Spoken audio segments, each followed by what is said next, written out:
अस्सलाम वालेकुम दोस्तों, मैं हूं हकीम हाफिज़ रहमान और आप देख रहे हैं हमारा यूट्यूब चैनल हर्बल हॉस्पिटल। जी हां दोस्तों, कैसे हैं आप सब? उम्मीद करता हूं सब खैरियत से होंगे। दोस्तों बात करते हैं हमारे आज के टॉपिक की। जैसा कि आपकी स्क्रीन पर भी आ रहा है, हमारा आज का टॉपिक है जनाब हाथ पाँव की जलन, पेशाब में शदीद दर्द, जलन का एहसास होना, सीने में शदीद जलन दर्द 100% ख़त्म। जी हाँ दोस्तों, आज की वीडियो में हम बात करेंगे जो है ना हाथ पाँव की जलन, पेशाब में जलन, सीने में जलन की।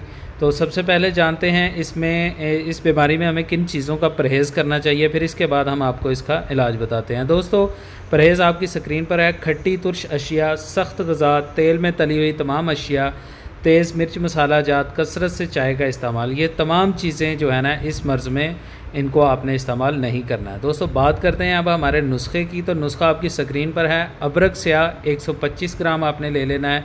इसके बाद कूज़ा मिश्री आपने 125 ग्राम लेनी है। इसमें तीसरी चीज़ आपने संदल सफ़ेद 35 ग्राम और सब्ज़ इलायची आपने 35 ग्राम ले लेनी है। इसके बाद आखिरी चीज़ जो हम इसमें इस्तेमाल करेंगे कलमी शोरा, ये आपने 25 ग्राम ले लेना है। दोस्तों बात करते हैं नुस्खा को तैयार करने की। तो दोस्तों आपने ये जितनी भी मैंने आपको चीज़ें बताई हैं, इनको पंसार स्टोर से लाकर पहले अच्छे से साफ़ करना है। साफ़ करने के बाद ग्राइंडर मशीन में डालकर अच्छे से पीस कर इनका पाउडर जैसा सफ़ूफ तैयार कर लेना है और इस सफ़ूफ को आपने छान लेना है, आपकी मेडिसिन तैयार हो जाएगी। बात करते हैं मेडिसिन के इस्तेमाल की। इसको इस्तेमाल कैसे किया जाएगा? तो दोस्तों तरीका इस्तेमाल आपकी स्क्रीन पर है। इस मेडिसिन के आपने 1000 मिलीग्राम वाले जो कैप्सूल हैं वो भर लेने हैं, ठीक है जी, या फिर पुड़िया में भी खा सकते हैं, लेकिन 1000 मिलीग्राम वाले कैप्सूल में आप भर लें।